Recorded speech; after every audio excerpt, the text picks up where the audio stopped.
एक शहर में मुकेश का ढाबा था, जो कि बहुत ही पुराना था। मुकेश के ढाबे पर बहुत भीड़-भाड़ रहती थी, क्योंकि मुकेश अपने ढाबे पर अच्छा और स्वादिष्ट खाना बेचा करता था और इसी से अपना गुजारा भी करता था। थोड़े दिनों बाद मुकेश के ढाबे के सामने आलोक ने अपना रेस्टोरेंट खड़ा कर लिया, लेकिन उसके कारण मुकेश के ढाबे पर कुछ खास फर्क नहीं पड़ा और उसका ढाबा पहले जैसा ही ठीक-ठाक चलता रहा। लेकिन एक दिन आलोक गुस्से में बोलता है। अरे, ये मेरे इतने अच्छे रेस्टोरेंट के सामने ये ढाबा किसका है? ये ढाबा मेरे इतने अच्छे रेस्टोरेंट का व्यू खराब कर रहा है और इसी वजह से कोई मेरे रेस्टोरेंट में नहीं आता। इस ढाबे वाले के साथ बात करनी होगी। वास्तव में आलोक का रेस्टोरेंट नहीं चलने का कारण उसका बेकार खाना और उसकी प्राइस थी, जो कि बहुत ज्यादा थी। एक दिन आलोक मुकेश के ढाबे पर जाके उससे बात करता है। मुकेश, ये तुम्हारा मनहूस ढाबा कब हटाने वाले हो यहाँ से? तुम्हारे मनहूस ढाबे के कारण मेरे रेस्टोरेंट में कोई नहीं आता है। देखो, कितनी मुश्किलों से मैंने इतना अच्छा रेस्टोरेंट बनाया है। अब मुझे और कोई मुश्किलें नहीं चाहिए। इसीलिए तुम्हारे लिए अच्छा होगा कि तुम्हारा ये ढाबा यहाँ से हटा लो। ये ढाबा मेरे रेस्टोरेंट का पूरा व्यू खराब कर रहा है। आलोक भाई, ये कैसी बात कर रहे हैं? मैं अपना ढाबा यहाँ से क्यों हटाऊं?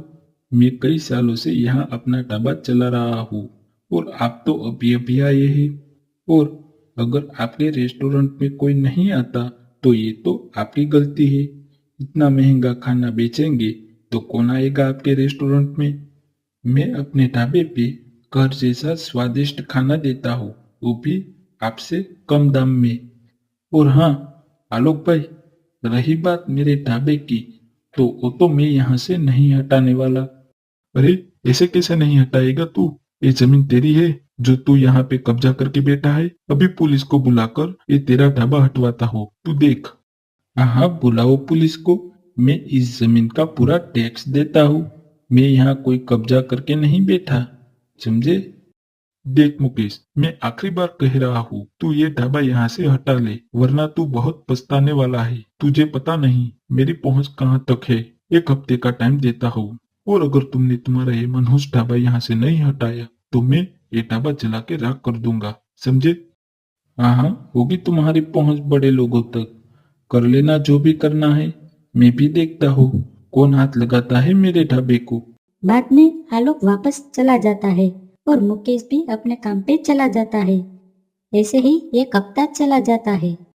अरे, इसने अभी तक अपना ढाबा नहीं हटाया। लगता है इसे तो अब मजा चखाना ही पड़ेगा। आलोक अपने कुछ गुंडों को बुलाता है। देखो, वो ढाबा है ना, उसे जलाकर राख कर देना है। और जो भी बीच में आता है उसे भी अंदर फेंक देना। और हाँ, देखना कोई सबूत ना बचे, ठीक है? और बाकी सब मैं देख लूंगा, जाओ। रात को जब मुकेश अपना ढाबा बंद करके जा ही रहा होता है कि आलोक के भेजे हुए गुंडे आ जाते हैं और मुकेश को पकड़ लेते हैं। मुकेश उनसे छूटने की बहुत कोशिश करता है, लेकिन छूट नहीं पाता। क्यों रे, तुझे क्या लगा? आलोक साहब मजाक कर रहे हैं। तुझे कितनी बार समझाया था अपना ढाबा हटा ले, लेकिन तू समझता ही नहीं। अब देख हम क्या करते हैं। क्या कहा था तुमने? आलोक साहब को कर लेना जो करना है। देखता हूँ कौन हाथ लगाता है मेरे ढाबे को। अब देख, तेरी आंखों के सामने चलाऊंगा तेरा ये सड़ा हुआ ढाबा। ए, चला दो रे ये ढाबा। देखना एक भी निशान ना बचने पाए। छोड़ो, छोड़ो मुझे।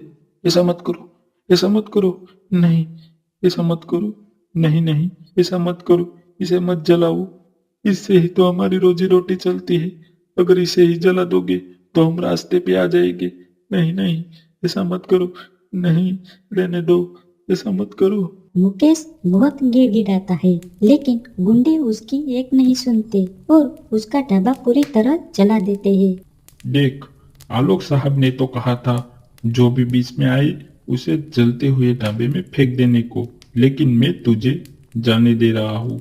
तुम्हारी हालत देखकर लगता तो नहीं है कि तुम कुछ कर पाओगे, लेकिन फिर भी ज्यादा होशियारी की या पुलिस के पास जाने की कोशिश भी की ना, तो तेरे हाथ पे तोड़ के तेरे हाथ में दे दूंगा, समझा? और हाँ, आगे से ना तू मुझे यहाँ दिखना नहीं चाहिए, समझा? चल हट सामने से। और वो गुंडे चले गए। अब मुकेश भी क्या कर सकता था रोने के अलावा, क्योंकि उसका ढाबा तो जल चुका था। और फिर मुकेश वहां से रोते हुए अपने गांव की ओर निकल गया। मुकेश चलते चलते थक गया था। वो आराम करने के लिए कोई अच्छी जगह ढूंढ रहा था। तभी उसे एक झील के पास पेड़ दिखता है और उस पेड़ के नीचे आराम करने बैठने ही वाला होता है कि उसकी नजर उस पेड़ में पड़े बड़े हॉल में जाती है। उस हॉल में एक बहुत पुरानी बोतल रखी हुई थी और मुकेश उस बोतल को बाहर निकालता है। मुकेश को वो बोतल में कुछ अजीब सा लगता है तो वो उस बोतल को तुरंत ही खोल देता है और मुकेश जैसे ही बोतल खोलता है अंदर से धुआं बाहर आता है और उस धुएं में से एक जिन प्रकट होता है। मुकेश पहले तो जिन को देखकर बहुत ही डर जाता है और बोलता है, देखो जिन भैया, मैंने तो आपको बोतल में से बाहर निकाला है, आप मुझे कुछ मत करना। डरो मत, मैं तुम्हें कुछ नहीं करूंगा। मैं 100 सालों से इस बोतल में कैद था। आज तुम्हारी वजह से मुझे आजादी मिली है। मैं 100 सालों से बोतल के अंदर से चिल्लाता था कि कोई तो आके मुझे इस बोतल से बाहर निकाले, लेकिन कभी कोई नहीं आया और आज तुम आ गए। मैं तुम्हारा धन्यवाद करता हूँ। वैसे तुम इस जंगल में क्या कर रहे थे? देखने से तो लगता है तुम भूखे और थके हुए हो। हाँ, भूख तो लगी है, पर मैं शहर से पैदल चल के आ रहा हूँ और ये जंगल के रास्ते अपने गांव की ओर वापस जा रहा हूँ। अच्छा, तो पहले खाना पीना हो जाए, बातें तो बाद में भी होती रहेगी। थोड़ा मौका हमें भी दो तुम्हारी मदद का। और जिन जैसे ही चुटकी बजाता है ढेर सारा खाना आ जाता है और फिर मुकेश जी भर के खाना खाता है और खाना खाने के बाद वो जिन से बोलता है, वाह, खाना तो बहुत ही स्वादिष्ट था। आपका बहुत धन्यवाद मुझे खाना खिलाने के लिए। अरे, इसमें कैसा धन्यवाद? ये तो मेरा फर्ज था। आखिर तुमने मुझे आजाद जो किया है, वैसे मैं तुम्हारी और मदद करना चाहता हूँ। अगर तुम्हें कुछ भी चाहिए तो बोलो। नहीं नहीं, आपने खाना खिला दिया, इतना ही ठीक है। अब मैं चलता हूँ। रात होने से पहले गांव भी तो पहुंचना है। पर तुम मुझे परेशान दिखाई दे रहे हो। अगर कोई परेशानी है तो बोलो, मैं चुटकियों में तुम्हारी परेशानी दूर कर दूंगा। और हाँ, मैं जब तक तुम्हारी कोई मदद नहीं करता, मैं तुम्हारे साथ ही रहूंगा। बोलो अब क्या करना है? आखिर फिर मुकेश अपने साथ हुई घटना की सारी बात बताता है। कौन है वो जिसने तुम्हारे साथ ऐसा किया? बताओ, मैं अभी उसकी खैर लेता हूँ। मुकेश जिन को शांत करता है और बदला लेने की जगह कुछ और करने की बात करता है। वाकई में तुम अच्छे इंसान लगते हो, जो उनसे बदला लेने की जगह उसे माफ कर दिया। वैसे उसने तुम्हारा ढाबा जलाया ना, तुम फिर से वहां अपना ढाबा खोलो। फिर से ढाबा खोलो? लेकिन मेरे पास पैसे नहीं है और उसने धमकी भी दी है वापस वहां नहीं जाने की। अगर मैं वहां जाऊंगा तो वो मेरे हाथ पैर तोड़ देंगे। धमकी? ऐसे कैसे? मैं हूं ना तुम्हारे साथ, तुम डरो मत। और रही बात ढाबे की, तो वो तुम मुझ पर छोड़ दो। मैं तुम्हारे लिए जादुई ढाबा बनाऊंगा और इस ढाबे में जो खाना बनेगा वो बहुत ही अच्छा और स्वादिष्ट होगा, और ना ही तूफान उसका कुछ बिगाड़ पाएगा और ना ही आग उसे जला पाएगी।